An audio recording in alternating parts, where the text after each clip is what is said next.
എല്ലാവർക്കും സുവീസ് കിച്ചൺ സ്പൈസസിലേക്ക് സ്വാഗതം. ഇന്ന് മുട്ട വെച്ചിട്ടുള്ള ഒരു സ്നാക്കാണ് ഉണ്ടാക്കുന്നത്. ഈ സ്നാക്ക് ഉണ്ടാക്കുന്നതിന് വേണ്ടിയിട്ട് ഞാൻ 5 മുട്ട പുഴുങ്ങിയെടുത്തിട്ടുണ്ട്. ഇതിൻ്റെ ഉള്ളിൽ നിന്ന് ഇനി ഇതിൻ്റെ മഞ്ഞക്കരു മാറ്റിയെടുക്കണം. ഇപ്പം അല്ലാതെയും ചെയ്യും, രണ്ടായിട്ട് കട്ട് ചെയ്തും ചെയ്യാവുന്നതാണ്. ഞാൻ 2 രീതിയിലും കാണിക്കുന്നുണ്ട്. അപ്പോൾ ഇത് ആദ്യം അതിൻ്റെ മഞ്ഞക്കരു ഒന്ന് മാറ്റിയെടുക്കാം. അതിനുവേണ്ടി ഞാനൊരു പാത്രം എടുത്തിട്ടുണ്ട്. മുട്ടയുടെ ചെറുതായിട്ടൊന്ന് സ്ലിറ്റ് ഇട്ട് കൊടുക്കാം. ഇത് പൊടിഞ്ഞു പോകാതെ, അതായത് ഈ വെള്ള പൊടിഞ്ഞു പോകാതെ ഇതുപോലെ മഞ്ഞക്കരു ഇതിൽ നിന്ന് മാറ്റിയെടുക്കാം.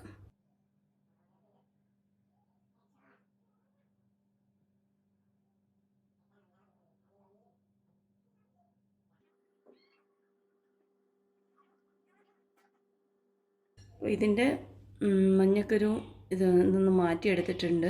കുറച്ചൊന്ന് പൊട്ടിയിട്ടുണ്ട്, സാരമില്ല. 2 രീതിയിലും കാണിക്കുന്നുണ്ട്.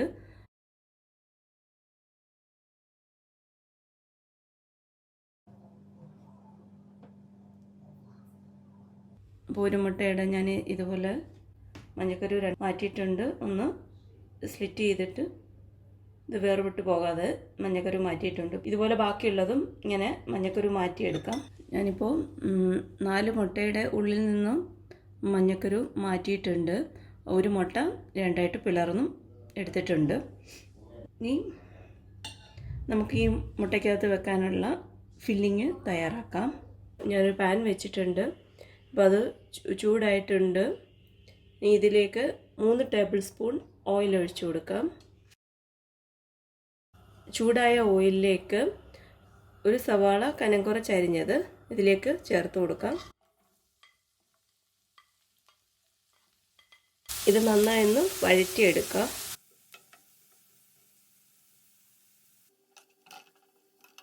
ഇതിലേക്ക് ഒരു 1/4 ടീസ്പൂൺ ഉപ്പിട്ട് കൊടുക്കാം.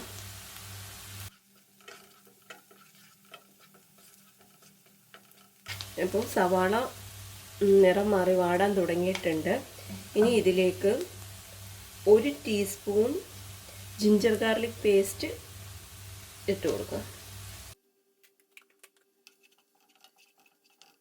ഇനി നന്നായി ഒന്ന് വഴറ്റിയെടുക്കണം. സവാള നന്നായി മൂത്ത് കിട്ടണം. ഇപ്പോൾ സവാള നന്നായി മൂത്ത് തുടങ്ങിയിട്ടുണ്ട്. ഇപ്പോൾ ഇതിൻ്റെ കളറ് ബ്രൗൺ നിറമാകാൻ തുടങ്ങിയിട്ടുണ്ട്. തീ കുറച്ച് വെച്ചതിന് ശേഷം ഇതിലേക്ക് 1/4 ടീസ്പൂൺ മഞ്ഞൾപ്പൊടി, 1 ടീസ്പൂൺ കുരുമുളക് പൊടി, 1/2 ടീസ്പൂൺ ഗരം മസാല പൗഡർ ഇത്രയും ചേർത്ത് നന്നായി ഒന്ന് ഇളക്കിയെടുക്കാം. ഇതിലേക്ക് വേറെ പൊടികളൊന്നും ചേർക്കുന്നില്ല. ഇനി ഇതിലേക്ക് നമ്മൾ എടുത്തു വെച്ചിരിക്കുന്ന മുട്ടയുടെ മഞ്ഞ ഇതിലേക്ക് ചേർത്ത് കൊടുക്കാം.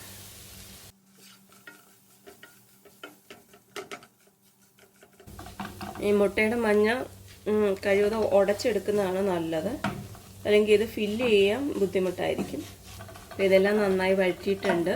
ഇനി ഇതിലേക്ക് 1/2 കപ്പ് മല്ലിയില അരിഞ്ഞത് ചേർത്ത് കൊടുക്കാം.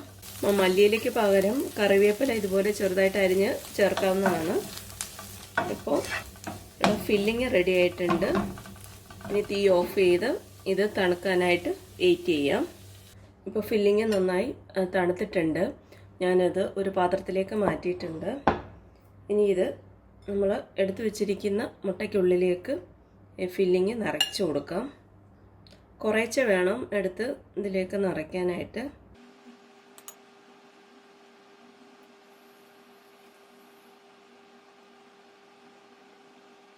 അപ്പോൾ ഇതിൽ ഒരെണ്ണത്തിൽ നിറച്ചിട്ടുണ്ട്. ഈ 2ആയിട്ട് പിളർന്നതിനകത്ത് ഇത് ഫില്ലിങ് നിറയ്ക്കുന്നത് എങ്ങനെയാണെന്ന് കാണിക്കാം.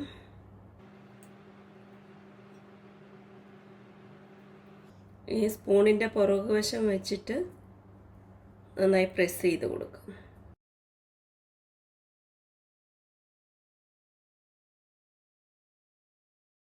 ഇപ്പം ഇതും ഫില്ല് ചെയ്തിട്ടുണ്ട്. ഇത് വേണമെങ്കിൽ നമുക്ക് മുട്ടയുടെ തന്നെ ഷേപ്പിൽ കുറച്ചുകൂടി വെച്ചിട്ട് മുട്ടയുടെ ഷേപ്പിൽ എടുക്കാവുന്നതാണ്. പക്ഷെ ഞാനിപ്പം ഇങ്ങനെയാണ് എടുക്കുന്നത്. ബാക്കിയുള്ള മുട്ടയിലും ഇതുപോലെ ഫില്ലിങ് വെക്കാം. ഇപ്പോൾ മുട്ടയിൽ ഫില്ലിങ് നിറച്ച് വെച്ചിട്ടുണ്ട്. തീരെ കട്ടി കുറവാണ്, അപ്പോൾ പൊട്ടി പോകാൻ ചാൻസ് ഉണ്ട്. അതുകൊണ്ട് സൂക്ഷിച്ച് വേണം ഫില്ലിങ് നിറച്ച് എടുക്കാനായിട്ട്. ഇനി ഇതിന് ഒരു കോട്ടിങ് തയ്യാറാക്കണം. അതിനുവേണ്ടി 2 മുട്ട എടുത്തിട്ടുണ്ട്. ഇതൊന്നും ബീറ്റ് ചെയ്തെടുക്കാം. കുറച്ച് ബ്രെഡ് ക്രംസും എടുത്തിട്ടുണ്ട്. അപ്പം ഈ ഓരോ മുട്ടയും അടിച്ചു വെച്ചിരിക്കുന്ന മുട്ടയിലും ഈ ബ്രെഡ് ക്രംസിലും ഒന്ന് റോൾ ചെയ്തെടുക്കണം.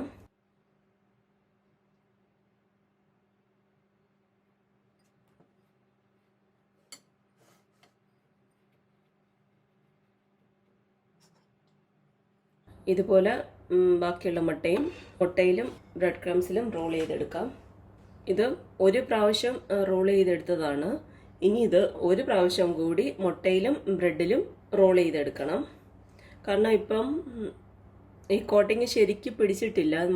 പുഴുങ്ങിയ മുട്ടയല്ലേ, അതിലേക്ക് കോട്ടിങ് ശരിക്ക് പിടിച്ചിട്ടില്ല. അപ്പോൾ കോട്ടിങ് നന്നായി പിടിക്കുന്നതിന് വേണ്ടിയിട്ട് ഒന്നും കൂടി ഈ മുട്ടയിലും ബ്രെഡ് ക്രംസിലും റോൾ ചെയ്തെടുക്കണം.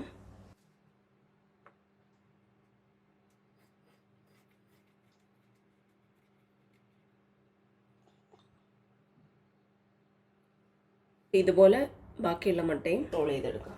ഇപ്പോൾ ഇത് 2 പ്രാവശ്യം മുട്ടയിലും ബ്രെഡ് ക്രംസിലും റോൾ ചെയ്തെടുത്തതാണ്.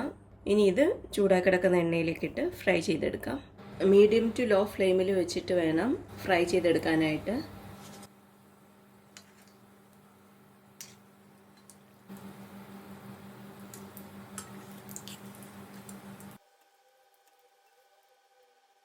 ഇപ്പോൾ ആദ്യം ഇട്ട 2 മുട്ട, ഇത് നമ്മൾ 2ആയിട്ട് മുറിച്ച മുട്ടയായിരുന്നു.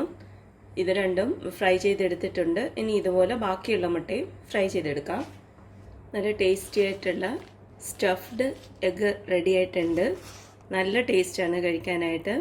ഇപ്പോൾ എല്ലാവരും ട്രൈ ചെയ്ത് നോക്കണം. ഫില്ല് ചെയ്യുന്ന 2 രീതിയും ഞാൻ കാണിച്ചിട്ടുണ്ട്. അപ്പോൾ ഏതാണ് എളുപ്പമെന്ന് തോന്നുന്നത് അത് നിങ്ങൾക്ക് ട്രൈ ചെയ്യാവുന്നതാണ്. എല്ലാവരും ട്രൈ ചെയ്ത് നോക്കണം. ട്രൈ ചെയ്ത് നോക്കിയിട്ട് ഇഷ്ടപ്പെടുകയാണെങ്കിൽ തീർച്ചയായിട്ടും ലൈക്ക് ചെയ്യുകയും ഷെയർ ചെയ്യുകയും ചെയ്യണം. അതുപോലെ എൻ്റെ ചാനൽ സബ്സ്ക്രൈബ് ചെയ്തിട്ടില്ലെങ്കിൽ തീർച്ചയായിട്ടും സബ്സ്ക്രൈബ് ചെയ്യണം. അടുത്തൊരു റെസിപ്പി ആയിട്ട് വരുന്നവരെ ബൈ.